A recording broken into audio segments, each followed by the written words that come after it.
ಎಲ್ಲರಿಗೂ ನಮಸ್ಕಾರ. ಯಾವುದೇ ಆದರೂ ಪರಿಸ್ಥಿತಿ ಎರಡು ಸಲ ಏನಂತಾರೆ, ಎರಡು ಸಲ ಆಗತ್ತೆ. ಫಸ್ಟು ಮನಸ್ಸಲ್ಲಿ, ಆಮೇಲೆ ಹೊರಗಡೆ ಆಗುತ್ತೆ. ಈ ಊಟ ಮಾಡಬೇಕು ಅಂದ್ಕೊಳ್ತೀರ, ಹೋಗಿ ಊಟ ಮಾಡ್ತೀರ. ಆಮೇಲೆ ಮಲಗಬೇಕು ಅಂದ್ಕೊಳ್ತೀರ, ಹೋಗಿ ಮಲ್ಕೊಳ್ತೀರ. ಇನ್ಯಾರನ್ನ ಭೇಟಿ ಆಗಬೇಕು ಅಂದ್ಕೊಳ್ತೀರ, ಹೋಗಿ ಭೇಟಿ ಆಗ್ತೀರ. ತೋ ಎಲ್ಲ ಫಸ್ಟು ಮನಸ್ಸಲ್ಲಿ ಇದಾಗತ್ತೆ, ಆಮೇಲೆ ಅದು ಹೊರಗಡೆ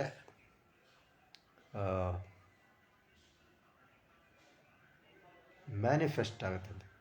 ಈಗ ಲಾ ಆಫ್ ಮ್ಯಾನಿಫೆಸ್ಟೇಷನ್ ಅಂತ ಯಾರೋ ಹೇಳ್ತಾರೆ. ಬಟ್ ಮನಸ್ಸಲ್ಲಿ ಅಂದ್ಕೊಂಡಿದ್ದೆಲ್ಲ ಆಗತ್ತಾ? ಅದು ಒಂದು ಪ್ರಶ್ನೆ ಕೇಳ್ಕೊಬೇಕು. ಮನಸ್ಸಲ್ಲಿ ಅಂದ್ಕೊಂಡಿದ್ದೆಲ್ಲ ಆಗೋದಾದರೆ ನಾವು ನಮ್ಮ ಬಗ್ಗೆ ಒಳ್ಳೆಯದನ್ನೇ ಯೋಚನೆ ಮಾಡಬೇಕು. ಒಳ್ಳೆಯದನ್ನು ಯೋಚನೆ ಮಾಡಿ ಒಳ್ಳೆಯದನ್ನೇ ಮಾತಾಡಿದ್ರೆ ಒಳ್ಳೆಯದು ಆಗತ್ತೆ. ಆದರೆ ಟೈಮ್ ತಗೊಬೋದು, ತಾಳ್ಮೆಯಿಂದ ಕಾಯಬೇಕು. ಸೊ ಯಾವುದೇ ಆದರೂ ಮನಸ್ಸಿಗೆ